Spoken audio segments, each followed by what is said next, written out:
साझा करने के लिए इस महत्वपूर्ण खबर से जुड़े हो। और इसी के साथ चलिए अब रुक करते हैं हमारी अगली महत्वपूर्ण खबर का, हमारी तीसरी महत्वपूर्ण खबर। और अब बात दुनिया के सबसे बड़े म्यूजियम की, जो मिस्र में आम लोगों के लिए खोल दिया गया है। ग्रैंड इजिप्शियन म्यूजियम 4,70,000 वर्ग मीटर में फैला है, जो गीजा के पिरामिड से सिर्फ और सिर्फ 1 मील की दूरी पर स्थित है।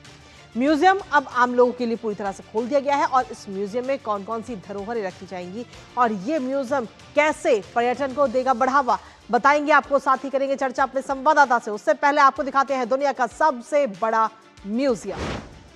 तो जी हाँ, विश्व का ये सबसे बड़ा म्यूजियम, जहां 50,000 से ज्यादा धरोहरें रखी गई हैं। और सीधे तौर पर ये ग्रैंड इजिप्शियन म्यूजियम इस समय खुल चुका है मिस्र में। गीजा के जो पिरामिड हैं उनसे मात्र 1 मील की दूरी पर ही ये म्यूजियम स्थित है। और इसकी अपने आप में कई सारी खासियत हैं। और इस साथ ही आपको बता दें कि उद्घाटन जब इसका हुआ तो उस समारोह में भी कई देशों के नेता पहुंचे। राष्ट्रपति अब्देल फत्ताह अल सीसी भी इस दौरान वहां पर मौजूद रहे इस म्यूजियम के उद्घाटन के वक्त पर। निर्माण में आपको बता दें कि जब ये म्यूजियम बनाया गया तो उस समय करीब $1 अरब की पूरी लागत आई थी इसके निर्माण में। और साथ ही बाइकिंग तूतनखामेन की कब्र सबसे बड़ी इस म्यूजियम की खासियत बताई जा रही है।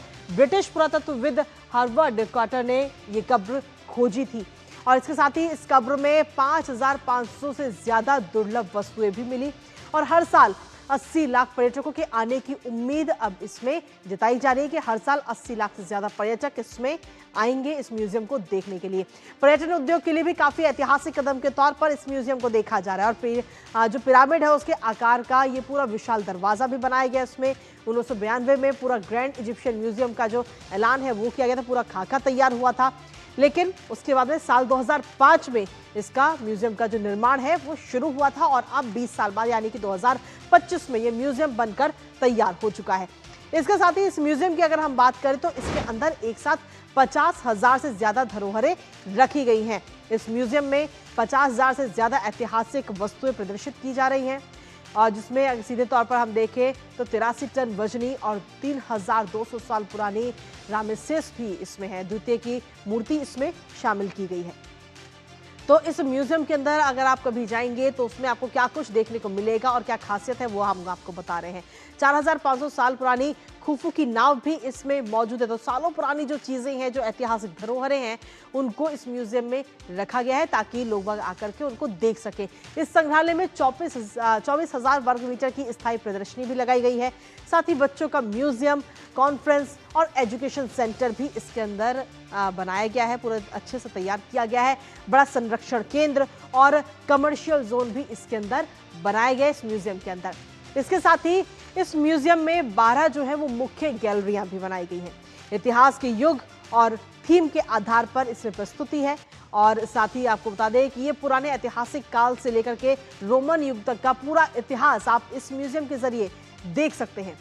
कई वस्तुएं पुराने काहिरा संग्रहालय से लाई गई हैं और प्राचीन कब्रिस्तानों से भी खुदाई में कई सारी प्राचीन वस्तुएं मिली हैं जिनको यहाँ पर रखा गया है। हमारे साथ हमारे सहयोगी CS जोशी इस वक्त जुड़ गए हैं, सीधा उनका रुख करेंगे। CS Joshi, grand Egyptian museum की अगर हम बात करें तो उसको लेकर लोगों में किस तरीके का उत्साह देखने को मिल रहा है, और पहले दिन की अगर हम बात करें तो कितने टूरिस्ट वहां पर पहुंचे हुए? बिल्कुल, देखिए काफ़ी संख्या में वहाँ पर टूरिस्ट आ रहे हैं, क्योंकि इसका जो इजिप्ट का पर्यटन मंत्रालय है उसकी ओर से इसका काफ़ी विज्ञापन पूरी दुनिया में किया जा रहा है। और काफ़ी अच्छी तरह से आपने इस म्यूज़ियम में क्या कुछ है और लोगों को वहाँ पर क्या कुछ देखने को मिलेगा ये ग्राफिक्स के ज़रिए बताया। मैं आपको बताऊं कि इस म्यूज़ियम का जो कॉन्सेप्ट है ये 1992 में जब हुस्नी मुबारक वहाँ पर थे उनके टाइम पे इसका कॉन्सेप्ट रखा गया था। और उसके बाद काफ़ी टाइम लग गया इसको शुरू करने में। 2002 में हुस्नी मुबारक के टाइम में इसका शिलान्यास भी वहाँ पर किया गया। लेकिन उसके बाद अरब अपराइजिंग का दौर आया, कोविड का दौर आया, तो काफ़ी मुश्किलात आ गई थी। और ये भी मुश्किल आ गई थी इसके लिए फ़ंड जुटाने के लिए। तो ऐसे में जापान की ओर से इस म्यूज़ियम को बनाने के लिए मदद मिली। इस म्यूज़ियम को बनाने में जितना खर्च आया उसका करीब आधा खर्च जापान की ओर से इसको ऋण के तौर पर दिया गया। और अब जब ये म्यूज़ियम बन गया है तो इसमें जो सबसे खास बात है जिसको वहाँ का पर्यटन विभाग बता रहा है पूरी दुनिया में, वो तूतनखामेन के मकबरे से जो चीज़ें निकली हैं उनमें से कई ऐसी चीज़ें हैं जो अभी तक दुनिया के सामने नहीं आई हैं, उसको वहाँ पर रखा गया है। और साथ ही साथ अब एक नई मांग भी वहाँ पर जो कला जगत के इजिप्ट के लोग हैं वो उठा रहे हैं। वो कह रहे हैं कि इजिप्ट का जो हज़ारों सालों का इतिहास है, चाहे वो डायनेस्टीज़ के टाइम का हो या रोमन एम्पायर के टाइम का हो या ग्रीक एम्पायर के टाइम का हो, उस समय के कई सारे ऐसे एंटीक पीस हैं जो विदेशों में चले गए हैं, तो उनको भी वापस लाए जाने की मांग वहाँ पर की जा रही है। जैसे आप अगर ब्रिटिश म्यूज़ियम में जाएंगे तो वहाँ पर रोसेटा स्टोन वहाँ पर रखा हुआ है जो इजिप्ट की सभ्यता से कहीं ना कहीं संबंध रखता है, तो इस तरह की भी वहाँ पर मांग उठ रही है।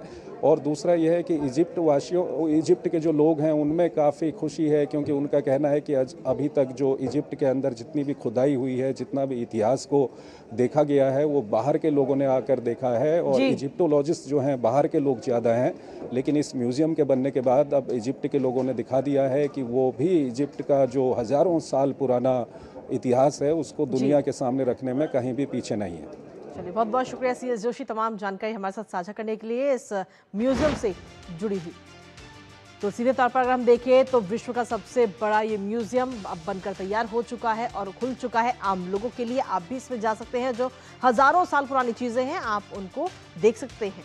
और इसी के साथ फिलहाल न्यूज में मुझे और हमारी पूरी टीम को दीजिए अनुमति। कल सुबह 10:30 बजे फिर होगी आपसे मुलाकात कुछ और महत्वपूर्ण खबरों के साथ। तब तक के लिए नमस्कार।